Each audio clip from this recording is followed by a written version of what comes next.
Good morning. I am with Mr. Gagan Bansal, who is a president of TDK India Private Limited. He heads sales and marketing for TDK for India operation. Welcome, Mr. Gagan, to this podcast of your Miss India at Electronica Productronica 2025. Thank you so much, Mr. Keskar. It's a pleasure to be here and returning to electronica every year. Thank you for having me. So, Mr. Bansal, electronics industry is really going through a very exciting time in India. There is so much of action around. I would like to understand from you, what are your views about India market opportunities as well as challenges in India? So, you see, India, first of all, possesses 1.4 billion people. And that is, about 15% or 70% of the world's population. And that is a big consumption market. If there is a market anywhere else in the world, anywhere in the world, it is here in number one. We are a developing nation, so this is glass half which has to be full. So there is opportunity in each and every segment. Whether you call it automotive, you call it telecom, you call it wind, solar, traction, home appliances, manufacturing, technology in common man's sphere, for example, agriculture, industrial, other segments as well, wearables. There's immense opportunity in each and every sphere.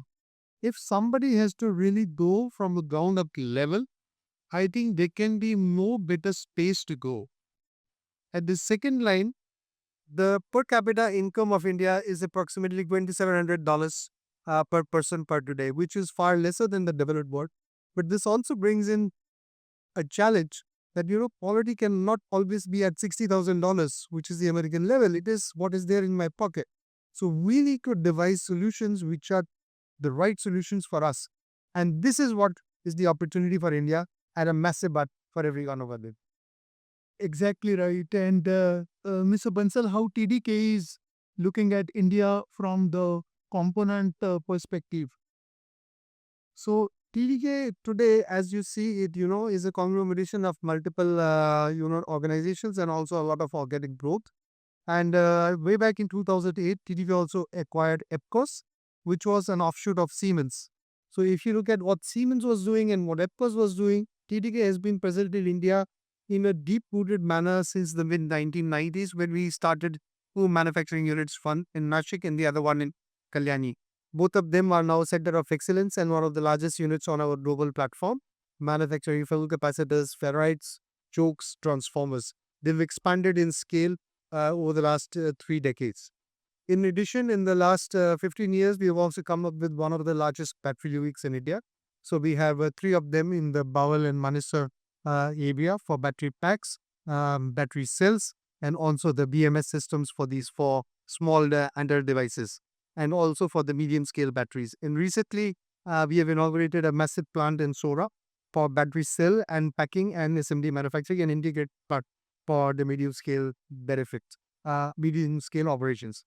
Apart from this, we also have TDK Ventures in India where we, invest in deep tech early stage startups, not just for financial benefit, but more to understand, what is the technology in 10 years from now, which is going to take center stage. Because many times innovation doesn't come from the large organizations, it's come from the small, what we call as king of the hill companies. So these kind of things you can understand only when you are a part of the ecosystem. So by being a part of that ecosystem and investing and evaluating, so far we have invested in about 48 portfolio companies worldwide, out of which 4 happen to be in India. But the interesting part is to invest in these 48 companies worldwide, we have investigated more than 10,000 organizations. And these are all early stage startups. So which means whether it is eVTOL, whether it is contact lenses with built-in electronics, whether it is AR/VR, whether it is material science to recycle battery materials, or it is, let me say, some kind of AI engines along with sensors, we are investigating and in each and every scale. And we do that in India also. The third portion is that we also partner with some research institutes like IIT Chennai, where we help some incubators to come up to the level of a startup. And definitely, we have a large sales and marketing presence in India with application support as well. And recently, we've also started an IC collaboration activity in India. So PDK is present in a broad spectrum of activities in the entire ecosystem of components, right from design to applications to manufacturing to investment to selling and to advising the industry. So PDK is there almost everywhere in India, and we continue to look at more and more opportunities, and we will continue to participate in the best possible now. Interesting. Interesting. Sir, we have seen uh, government is doing a lot of initiatives. Like first, we came up with this production link incentive. Then ISM policy came for semiconductor wafer fabs as well as ATM POSAT. And now recently we have electronic component manufacturing scheme. So a lot of schemes are announced, but still there are many gaps we see in developing this complete ecosystem for electronics and components. So what are your views? What India should be doing to really accelerate all this ecosystem development for electronics and components? Yeah, this is really a very interesting topic for discussion, and thank you for asking that. See, when you are at a very nascent stage, when you are at ground zero, you need a little bit of a kickstart. For example, when you have to start a vehicle, you need a push start. So that is what all these schemes help to do.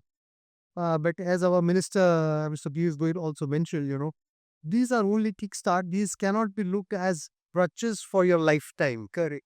Okay. So after these kickstarts, the industry has to come up on its own.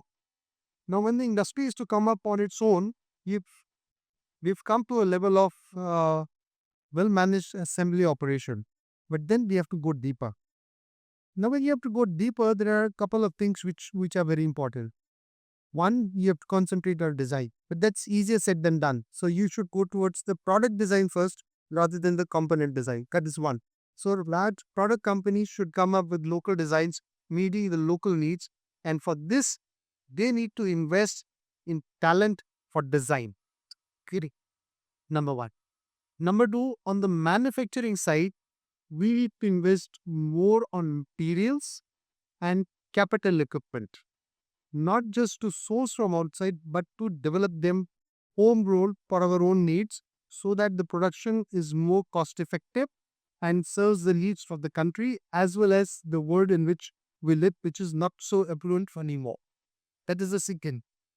The third is that we need to bring in process capability and maybe some benefits out of simulation technologies, you know, which will take us to the center stage of the world in terms of manufacturing capability and efficiency and getting productivity levels to the best in the world.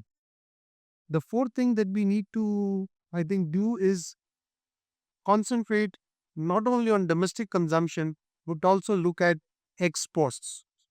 It- because exports add two key benefits out of it. One, it brings the juice in the business, the revenue and the margins, clear, which is needed for self-sustainability of any business. The second point is when you export and you talk to the global organizations, you yourself develop. Look at what happened with TSMC. When Apple started working TSMC, they were a very small organization, but look at how it has grown over the last few decades. They now are forced to reckon with, and many of the other countries which are very important and bigger players in the industry, uh, do not have that stitch, and TSMC has taken over. So when you work with your suppliers and when you work with the global community, you understand what is the benchmark of the world and you come up to that level. That is a fourth. And last but not least, while we try to do everything, no country in the world has excelled in everything.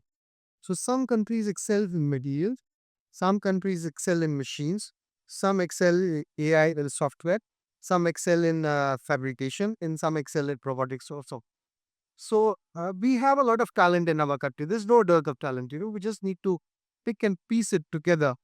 But we need to find a few niches for ourselves so that we do not get lost in doing everything, not becoming a master. Maybe becoming a master in a few niche would give us that edge those segments on a worldwide level and bring us up to the worldwide scale and make a mark for ourselves. And that is what will, really complement all the schemes which the government is so well bringing out to kickstart the Bolika. Excellent, excellent. All the 5 points, if I have to summarize your 5 points, I can tell you that India definitely has a great design talent and we should come up as a India as a product nation.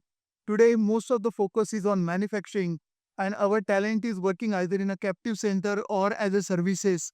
We have to create really IP and technology from India and also focus on export. So it's very well said, Mr. Bansal. Thank you very much.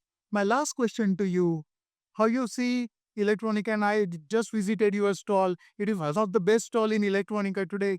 So how you see these exhibitions like electronica can help companies both in component side and electronic side? These kind of platforms are for very important platforms. They help bring the industry together, discuss critical issues, find solutions, and find complementary, partners. So there is a talent in one segment, but many times this is not known in the people who need it.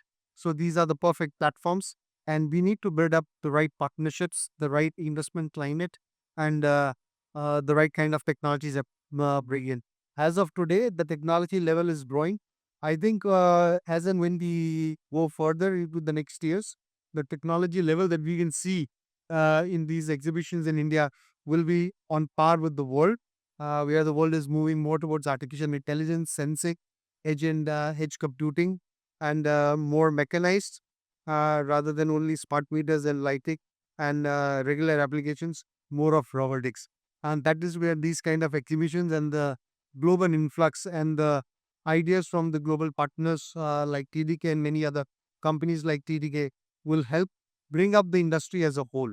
I think the size of participation from many organizations is also increasing.